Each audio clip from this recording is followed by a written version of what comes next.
when I was entering cosmetics, I was very conscious of the fact that I'll be pegged against the biggies of L'Oreal, Estee Lauder, etc.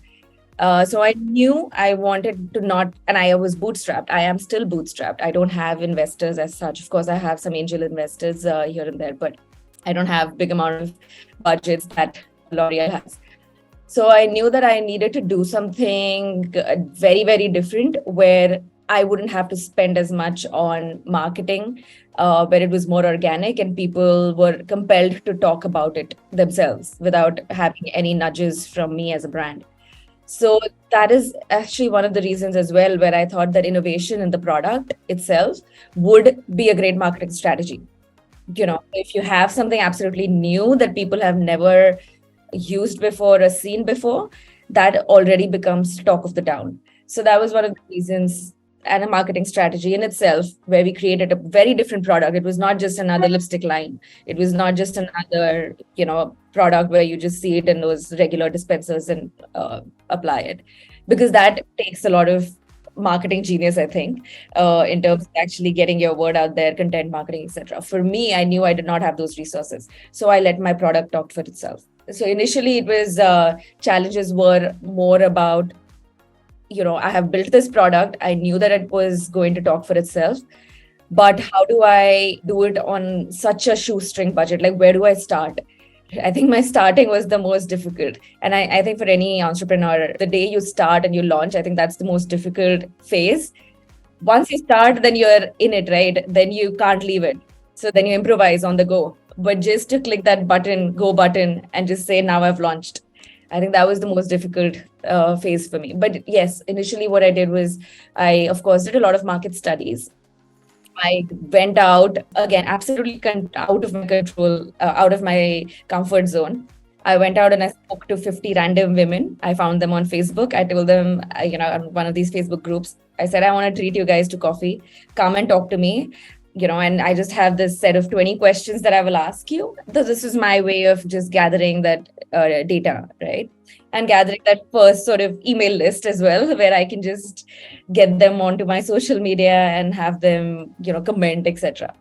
But that first 50 people that I gathered, I got a lot of data from that in terms of marketing, in terms of messaging that would work with people. I used all of that and I just put a launch date on it. I said 25th July 2019. I said 25th July 2019, I'm launching. And I put it on my social media. Now there was no going back. Now I had to launch whether I had a product or not. Thankfully, everything fell into place within like 2 months of everything fell into place. I had my first 3D printed product available. So the first products were 3D printed. They were very expensive to make. I did not even break even on any of those, but I knew that this was a marketing study for me, whether it was even worth taking the next step. So it was absolutely worth it. I sold 300 in the first 3 months, purely on social media. At that time, Instagram was big, not TikTok. So I used to keep posting on Instagram, Facebook, of course, cold, outreach. I also stocked in a few places in Singapore. So first 300 were 3D printed, sold. And after that, I think in terms of challenges, it was a product that I had already applied for a patent for it. So I knew nobody could, while I had applied for a patent, nobody could actually just take it and copy it. But one of the challenges was also because I was manufacturing in China. So all the different components of the product were manufactured in China.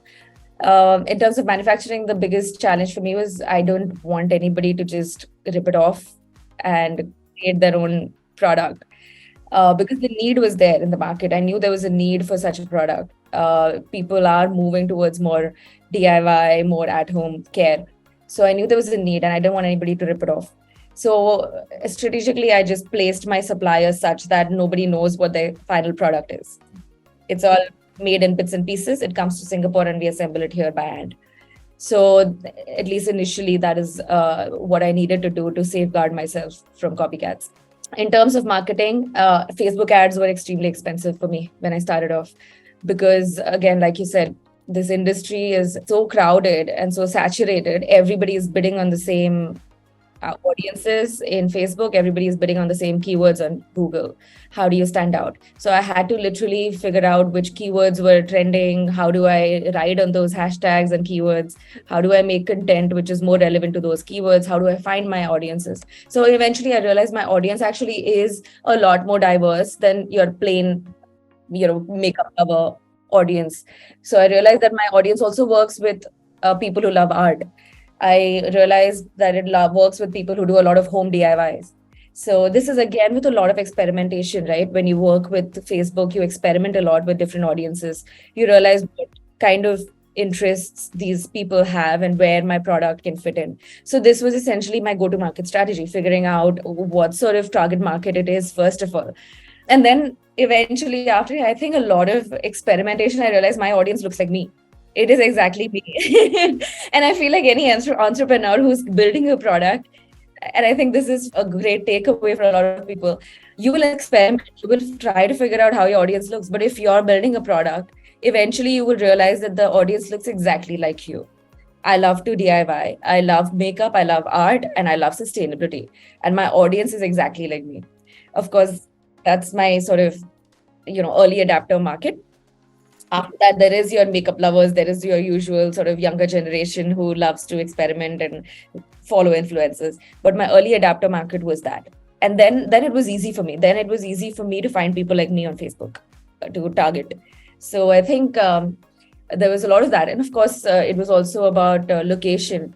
What I realized very early on when I started in Singapore, I started selling it in Singapore, was the audience in Singapore was not conducive to a new product, new brand. In Singapore, what I realized was it was more sort of people were either drawn to products which were, value products, like very cheap, they're getting flash deals, etc., because of the whole Lazada, Shopee marketplace influence here. But also there was another sector which was very into luxury goods. So they needed their brand names right out there. And I felt like the middle ground was not conducive enough to just like go and try. So then we experimented in the US. We put a budget for experimenting in the US.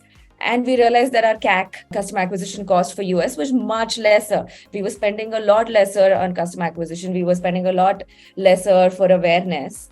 Our reach was higher. CPM was much lower there. So this is with experimentation, with small blocks of experimentations that we were doing. And I think Facebook was amazing as a tool for us to experiment at that point in time.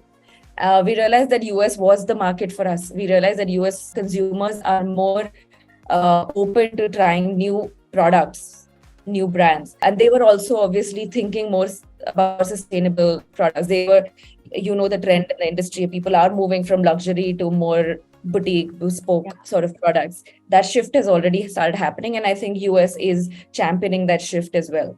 And I know that will happen somewhere down the line in Southeast Asia as well.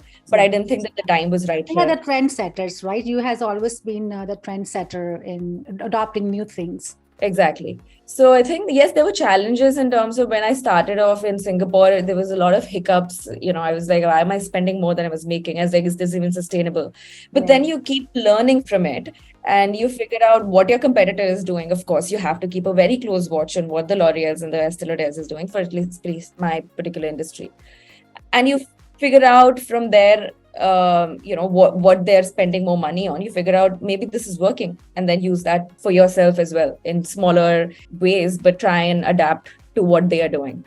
So yeah, I think I realized that US was the market for us, I think within the first 6 months of the business. And I think that was sort of game changing for us. Mm-hmm. And I think we are where we are because of the decisions that we made at that point in time.